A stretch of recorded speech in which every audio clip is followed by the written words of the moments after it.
اعلیٰ حضرت پر ہماری آنکھیں بند ہیں، اس کا کیا مطلب ہے؟ اعلیٰ حضرت امام اہل سنت رحمۃ اللہ تعالی علیہ یہ وہ ہستی ہیں کہ جنہوں نے اس زمانے کے اندر، جب کہ بر صغیر پاک و ہند کے اندر ہر طرف ایک طوفان بدتمیزی برپا تھا، اور اللہ کی ذات پر، اللہ پاک کی ذات پر، نبی پاک صلی اللہ علیہ وسلم کی ذات پر طرح طرح سے حملے کیے جا رہے تھے، تو آپ رحمۃ اللہ تعالی علیہ ان علماء کے سرخیل تھے، ان علماء کے قائد تھے کہ جنہوں نے ان فتنوں کا زبردست مقابلہ کیا، اور اس انداز میں دین اسلام کی تشریح کو، جو حقیقی تشریح تھی وہی دین اسلام کی جو نبی پاک صلی اللہ علیہ وسلم لے کر آئے اور صحابہ کے ذریعے ہم تک پہنچا، اس کو آپ نے بالکل واضح کر کے ہمارے سامنے رکھا، اور جو باتیں دین کے اندر شامل کرنے کی کوشش کی جا رہی تھیں، جو غلط عقائد، جو غلط نظریات دین کے اندر شامل کرنے کی کوشش کی جا رہی تھی، اولیاء پر، صحابہ پر، اہل بیت پر، انبیاء پر، حتیٰ کہ اللہ کی ذات پر جو اعتراضات کیے جا رہے تھے، ان کے بارے میں جس طرح کے غلط نظریات اور عقائد کو بیان کیا جا رہا تھا، ان تمام نظریات اور عقائد کا دلائل کے ساتھ آپ نے رد کیا۔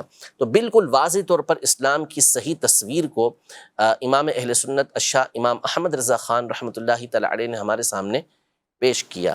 آپ نے کوئی نئی بات بیان نہیں کی، یعنی ایسی نہیں کہ جو ایسی صحابہ نہیں یا کہ جو دین آپ نے جو ہے اپنے طور پہ بیان کی ہو، اپنے انداز میں وہی باتیں کہ جو دین اسلام کی صحیح تشریح ہمیشہ سے علماء کرتے ہوئے آ رہے ہیں، اسی بات کو آپ نے بیان کیا، اور آپ کی ان تعلیمات کو، جو تعلیمات آپ بیان کرتے رہے، جو چیزیں آپ بیان کرتے رہے، اس کو اس زمانے کے علماء نے بھی ٹھیک، اور بعد کے علماء نے بھی تسلیم کیا۔ کبھی ایسا نہیں ہوا کہ بات تو کر سکتے ہیں، کوئی بات کرتا ہے کہ جی ہمیں اختلاف ہو سکتا ہے، یہ ہو سکتا ہے، لیکن کون سی بات کہ جس سے اختلاف کیا جائے گا، وہ بات بھی تو پیش کی جائے نا۔ جی تو امام اہل سنت رحمۃ اللہ تعالی علیہ نے جو باتیں کی ہیں وہ اپنی جانب سے کی ہی نہیں ہیں۔ آپ نے چاہے وہ عقائد کی بات میں تو کوئی کلام ہو ہی نہیں سکتا نا، بالکل، کیونکہ اختلافی مسائل جو ہوتے ہیں وہ تو فروعیات کے اندر ہوتے ہیں، فقہی مسائل کے اندر ہوتے ہیں۔ عقیدہ تو مسلمانوں کا متفق علیہ ہے۔ صحیح، کون اس بات کے بارے میں گفتگو کر سکتا ہے کہ نبی پاک صلی اللہ تعالیٰ علیہ وسلم کے بعد کوئی دوسرا نبی آ سکتا ہے؟ تو جب اعلیٰ حضرت کے سامنے یہ بات کی گئی، اور اس زمانے کے اندر یہ فتنہ برپا کیا گیا کہ نبی پاک صلی اللہ علیہ وسلم کے بعد کوئی دوسرا نبی آ جائے تو نبی نبوت کے اوپر کوئی فرق نہیں پڑے گا، ختم نبوت پہ کوئی فرق نہیں پڑے گا، آ جاتا ہے، یعنی امکان کی بات کی گئی، تو امام اہل سنت رحمۃ اللہ تعالی علیہ نے اور دوسرے علماء نے دلائل کے دریا بہا دیے، تو اس سے کوئی انکار کر سکتا ہے؟ ہرگز نہیں کر سکتا۔ جو ختم نبوت کے حوالے سے یہ گفتگو بھی کرے کہ نبی پاک صلی اللہ علیہ وسلم کے بعد کسی دوسرے نبی کا آنا ممکن ہے، تو پھر اس صورت میں ظاہر ہے کہ مسلمان متفق ہو کر اس کا رد کریں گے، اس کو کفر قرار دیں گے، تو اس میں کیا اختلاف ہو سکتا یعنی یہاں امکان بھی نہیں ہے۔ ہے؟ امکان بھی نہیں۔ اسی طرح اللہ پاک کے لیے جھوٹ کو ماننا، اللہ پاک کی طرف جھوٹ کی نسبت کرنا، تو اب اگر کسی بھی مسلمان کے سامنے یہ بات کی جائے گی تو اس کا رد ہی کرے گا نا، اس کا جواب ہی دے گا، تو اس میں کس کا اختلاف ہو سکتا ہے؟ اسی طرح نعوذ باللہ کوئی شیطان اور ملک الموت کے علم کو نبی پاک صلی اللہ علیہ وسلم کے علم سے بڑھ کر بتائے، تو کون سا مسلمان اور خاص طور پہ کون سا عالم ہوگا جو اس کو کفر قرار نہیں دے گا؟ وہ اس کو کفر ہی قرار دے گا۔ اسی طرح کوئی نبی پاک صلی اللہ علیہ وسلم کے علم غیب کے حوالے سے توہین والی بات کرے اور آپ کے علم کو طرح طرح کی غلط تشبیہات دے، تو پھر اس کے کفر ہونے میں کیا کون کلام کرے گا؟ کوئی کلام نہیں کرے گا۔ تو آپ رحمۃ اللہ تعالی علیہ نے جو دین کے اوپر باتیں اس طرح کی آ رہی تھیں، اس کی جامع تشریح کر کے ان چیزوں کا رد کیا۔ اسی کو مسلک اعلیٰ حضرت کہتے ہیں۔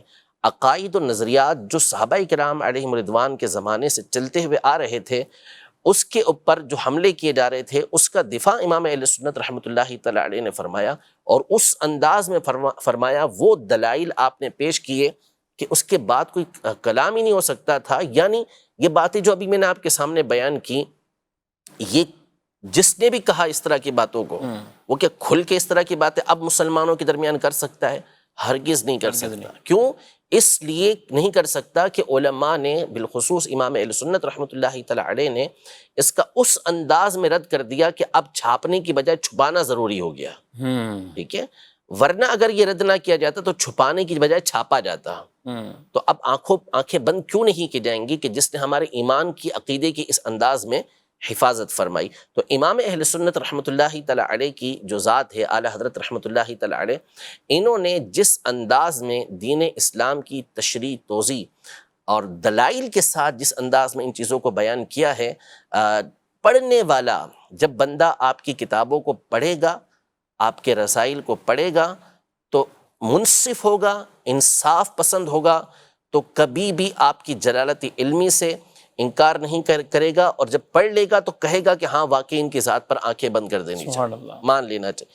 مصیبت مسئلہ ہمارے یہاں پر یہ ہے، پرابلم ہمارے یہاں پر یہ ہے، دور ہے سوشل میڈیا کا، جی، اور انسان ہمیشہ سے شہرت کا طالب رہا ہے، یا تو دولت کا طالب رہا ہے یا شہرت کا طالب رہا ہے، اور یہ حب جاہ حب مال حب دونوں۔ جا حب مال، یہ ہمارے یہاں پر ہمیشہ رہتا ہے۔ اور اب ظاہر ہے کہ ذریعہ ہے، بدنام ہو جاؤ تو بھی نام ہو جائے گا، ٹھیک ہے نا، اور کس اچھے طریقے سے کام کر لو تو بھی اگر نام ہو گیا تو ہو گیا، بدنام ہو کر نام جلدی ہو جاتا ہے ہمارے دور کے اندر۔ تو اس لیے لوگ اس طرح کی باتیں کرنا یہ شروع کر دیتے ہیں، کوئی کسی کے خلاف بولنا شروع کر دیتا ہے، نعوذ باللہ کوئی صحابہ کے بارے میں گفتگو کر رہا ہے، تو کوئی اہل بیت اطہار کے بارے میں گفتگو کر رہا ہے، نعوذ باللہ کوئی سیدنا صدیق اکبر رضی اللہ عنہ کے خلاف گفتگو کر رہا ہے، تو کوئی سیدنا علی المرتضیٰ کرم اللہ تعالی وجہہ الکریم کے خلاف باتیں کر رہا ہے۔ تو یہ جو تصورات، یہ خیالات جو ہیں، یہ جاہلوں کے ہیں، جو اجہل قسم کے لوگ ہیں، جنہوں نے کبھی کسی استاد کے سامنے زانو تلمس طے ہی نہیں کیا، کبھی وہ بیٹھے ہی نہیں کسی استاد کے سامنے۔ باقاعدہ جو سلسلہ چلتا ہوا آتا ہے پڑھنے کا، ہر فن کا، ہر معاملے کا کیا ہوتا ہے کہ باقاعدہ علم حاصل کیا جاتا ہے، اور پھر اس علم کے افراد اس میں گفتگو کرتے ہیں تو اس کی بات کو اتھینٹک مانا جاتا ہے۔ یعنی اگر ڈاکٹر جو ہے وہ بغیر پڑھے ڈاکٹروں سے گفتگو کرنا شروع کر دے، یعنی وہ ڈاکٹر ہو ہی نہ سرے سے، خود اپنے طور پہ کچھ پڑھ لیا میڈیکل، تو پھر اس صورت میں کیا اس کی بات کو مانا جائے گا؟ اس کی سنیں گے بھی نہیں۔ مسئلہ یہ نا سب سے بڑا کہ آپ کو ڈاکٹری پڑھنی ہے، آپ کس سے پڑھیں گے؟ میڈیکل پڑھنا ہے، میڈیکل میں داخلہ لینا ہے آپ کو، تو آپ کس سے کہاں داخلہ لیں گے؟ جو بھی اسی فن کے اگر بالفرض ہمارے دور کی بات کریں ہم، تو ہمارے دور میں چونکہ مدارس کے اندر عمومی طور پہ دینی تعلیم دی جاتی ہے، صحیح، کوئی بھی ڈاکٹری کی تعلیم حاصل کرنے کے لیے کسی جامعہ میں نہیں جائے گا، ہاں مدرسے میں نہیں جائے گا، ٹھیک ہے، وہ کہاں جائے گا؟ میڈیکل کالج کے اندر جائے گا، ٹھیک ہے۔ کسی کو انجینئرنگ پڑھنی ہے، وہ میڈیکل کالج میں نہیں جائے گا، وہ انجینئرنگ کالج کے اندر ہی جائے گا، وہاں جا کے وہ تعلیم حاصل کرے گا۔ فزکس پڑھنا ہے، فزکس کے استاد سے پڑھے گا، ٹھیک ہے، وہ اس کو بایولوجی کے استاد سے نہیں پڑھے گا۔ میتھ پڑھنا ہے، میتھ کے استاد سے پڑھے گا۔ تو ہر چیز، اگر مثال کے طور پہ آپ کا بیٹا جو ہے وہ کہتا ہے کہ ابو مجھے جو ہے وہ انگلش پڑھنی ہے، تو آپ اسے سب سے بڑے اردو دان کے پاس بھیج دیں کہ بھائی اس سے جا کے انگلش پڑھ لو، بھلے اس کو انگلش نہیں آتی، ظاہر نہیں ہوگا نا، ظاہر سی بات ہے۔ آپ کو اردو میں بہترین جو ہے وہ ادب سیکھنا، اردو کا ادب، آپ اس کو جو ہے وہ کسی انگریز کے پاس بھیج دیں کہ اس سے جا کے اردو ادب سیکھ لو، تو کیسے ہوگا؟ تو اسی طرح جو دین ہے وہ دین کس سے سیکھا جائے گا؟ صحیح، دین کا علم بھی آپ اسی سے حاصل کریں گے نا کہ جو اس کا ایکسپرٹ ہو، جس نے اس کی تعلیم حاصل کی ہو۔ اب جس کو الف سے بے دین کی آتی نہیں، جس کو عربی عبارت تک پڑھنا آتی نہیں، وہ کہ میں قرآن و حدیث کو خود سمجھ سکتا ہوں، کتنا بڑا ظلم ہے۔ یعنی امام اعظم ابو حنیفہ رحمۃ اللہ تعالی علیہ، امام شافعی رحمۃ اللہ تعالی علیہ، امام شافعی نے 10 سال قبیلہ حذیل کے اندر گزارے، جو عرب کا فصیح ترین قبیلہ تھا۔ کس لیے گزارے؟ تاکہ عربی زبان کے اندر ایسی اعلی خود عربی ہیں، ایسی مہارت حاصل کر لیں کہ قرآن و حدیث کو صحیح طریقے سے سمجھ سکیں، جو اس کے معانی اور مفاہیم اس کو صحیح طریقے سے سمجھ سکیں۔ پھر اس کے بعد ان کی خدا داد ذہانت اپنی جگہ پر، اور علم دین کے لیے الگ تگ و دو اپنی جگہ پر۔ اب کوئی شخص آتا ہے جس نے کبھی پڑھا ہی نہیں ہے، آ کے وہ کہتا ہے کہ جس طرح میں نے قرآن کو سمجھا اس طرح تو امام شافعی بھی نہیں سمجھے، پھر کیسے کہیں گے اس بات کو؟ کیسے تسلیم کریں گے آپ کی بات؟ یعنی آپ بڑے بڑے جو فلاسفر ہیں ان کے مقابلے میں آپ ہماری بات کو تسلیم نہیں کریں گے۔ اگر ہم کوئی حکمت والی بات کہیں تو نہیں، اس کی بات معتبر ہے زیادہ۔ وائی؟ کیوں؟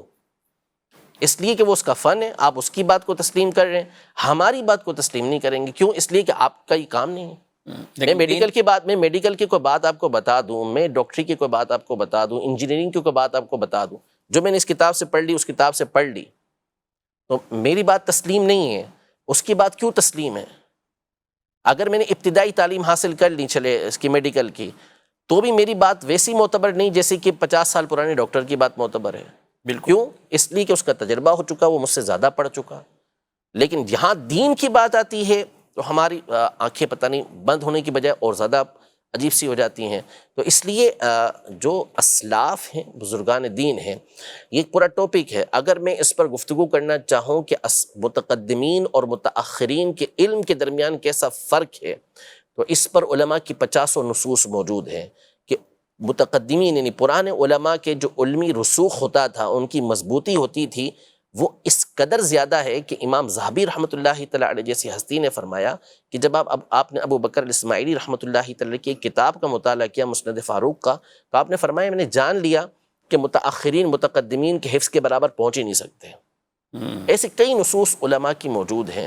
تو اس لیے ہمیشہ اپنے بزرگوں کا دامن تھام کے رکھیں، اسلاف کا دامن تھام کے رکھیں. ہمیں کہا گیا اہدنا الصراط المستقیم، ہمیں سیدھے راستے پر چلا. صراط الذین انعمت علیہم، راستہ ان کا جس پر تو نے انعام کیا، اور وہ انبیاء، شہداء، صدیقین، صالحین، نیک لوگ ہیں، پارسا لوگ ہیں.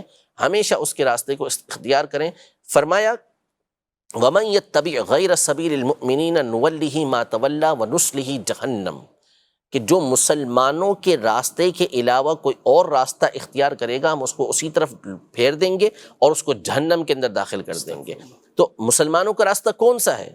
وہ یہی راستہ ہے کہ جس کے اوپر اہل سنت چل رہے ہیں، جس پر ائمہ اربعہ کے مقلدین چل رہے ہیں. وہ راستہ نہیں ہے کہ جس پر جہلا چل رہے ہوں، وہ راستہ نہیں ہے کہ جس کے اندر بزرگوں کی توہین ہو رہی ہو، وہ راستہ نہیں ہے کہ جس میں صحابہ و اہل بیت کو جو ہے وہ 2 ٹکے کا نعوذ باللہ قرار دیا جا رہا ہو، جس میں جو ہے وہ نبی پاک صلی اللہ تعالیٰ علیہ وآلہ وسلم کی ذات کے حوالے سے گفتگو کی جا رہی ہو. یہ کون سا راستہ ہے؟ یہ بزرگوں کا راستہ کب سے بن گیا؟ ہرگز ایسا نہیں ہے. تو ہمیشہ اسلاف کے بزرگوں کے دامن کو مضبوطی کے ساتھ تھام کے رکھیں.